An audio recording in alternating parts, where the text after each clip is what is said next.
You've really got the crowd eating from your delicate hands now. There's never a dull moment with you at the helm, except for maybe like twice. But I gotta hand it to you. You've got quite the unbreakable spirit. I mean, I'm not nearly as brave as you. If I was in your capably nimble shoes, I'd say to heck with Hattie and my friends. They'll be fine. And then I'd pack myself a nice bag lunch, show these cats my favorite finger, and then I'd make like horse turds and hit the trail. But I'm not you, and you're not horse turds. No, sirs. You are the very definition of the cat's PJs. And speaking of which, these cats are truly bizarre. Why are they here? I mean, I've got my theories. Perhaps they're aliens from another world. Maybe their genetic experiments gone awry. Or could it be that they were once normal kitties? Normal kitties who evolved into the strange, unpleasant creatures we see before us? These hideously adorable abominations with their beady eyeballs, giant, bloodthirsty, tiny mouth fangs, slashy paw claws, and stanky funk breath. Plus, they're awfully rude and crabby. I think they all need girlfriends or something.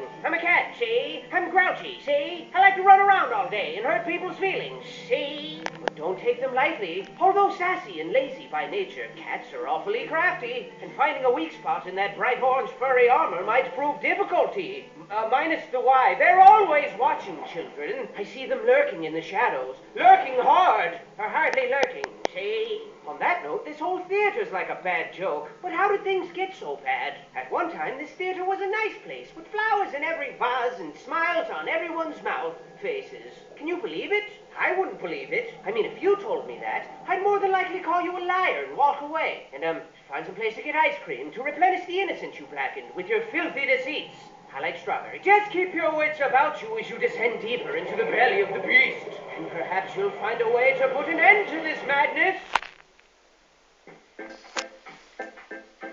Take my dainty hand, and I wish you back to a time long forgotten, long before the poop hit the fan here. The year was 17059-ish, whatever. Self-made billionaire, cat fanatic, and theatrics aficionado Perham Furbottom set out to create the biggest, ritziest, most thrill-inducingest theater ever. And he did. And it was the talk of the town. Trust me, if you weren't there, you were most assuredly square. People were seriously like, what, you weren't there? What are you, a nerd? Opening night was a thing to behold, as Lord Furbottom organized the grandest, jaw-droppingest show ever seen. There was explosions and dancing girls. Dancing girls who exploded. Exotic animals who exploded. Incredible feats of magic and wonder with fantastic production values all around. Furbottom sat for days on end, marveling at his breathtaking creation and packing handfuls of delicious, buttery popcorn into his mouth. But alas, his illogical contempt for intermissions ultimately caused his demise. And during the show, Furbottom passed away, having pooped himself to death on the way to the bathroom. Legend says he clenched his butt as hard as he could, but his little cheeks just gave out. Furbottom left nothing behind but his beloved theater, his precious kitties, his hat, and of course his bloated corpse, which was lovingly drifted out to sea and immediately ravaged by sharks. And that, children, is the legend of Perham Furbottom, a respectable and apparently delicious gentleman. But the show must go on, right? Right. For thousands of years, Perham's hat passed from head to head, leader to leader, and the theater still operates to this very day. And what a piece of crap it's become. I bet Perham is rolling over in his sharks right now. I mean, everything's poorly run and the whole place stinks like pee and feet. And with everyone involved walking a fine line between moodiness and full-blown insanity, it's only a matter of time before something truly horrifying. But try to keep a sunny disposition as you sink further into darkness, yeah? Nobody likes a crybaby.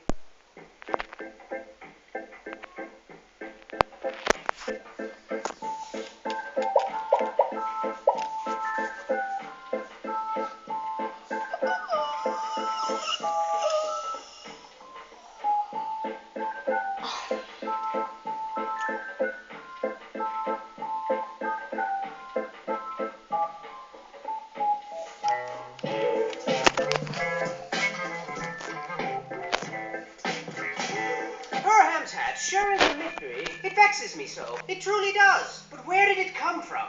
Well, children, some say the hat was blessed by a voodoo witch doctor, and then cursed by another voodoo witch doctor like 20 minutes later. Others claim Perham was adventuring through the treacherous caves of the Nightmare Princess when he found the hat perched atop a giant ruby. A ruby that naturally formed into the shape of a skull. A human skull. Ah! But you know what I think, children? I think the hat is haunted by all the souls of its previous owners, all of their dreams and failures mashed together in a frantic, poisonous scramble of grumpiness and conflicting viewpoints. But I'm the dumb one, right? I mean, you got these voodoo nightmare princess thingies, easily the biggest crocks of stuff I've ever heard in my entire life, but I'm the dumb one. That's fine. And not just anyone can don the hat, you know. It calls out only to those who embody the exemplary qualities required. Charity, bravery, handsomeness, gentlemanity, inoffensive smell, etc. And of course, proper head size. Guess that explains why cats can't wear it. Plus, whoever heard of a cat in a hat? That's preposterous. And heavy weighs the crown. He who wears the hat calls the shots, and in a time long forgotten, maintained balance and ensured that everyone was plump and happy and wanted for nothing.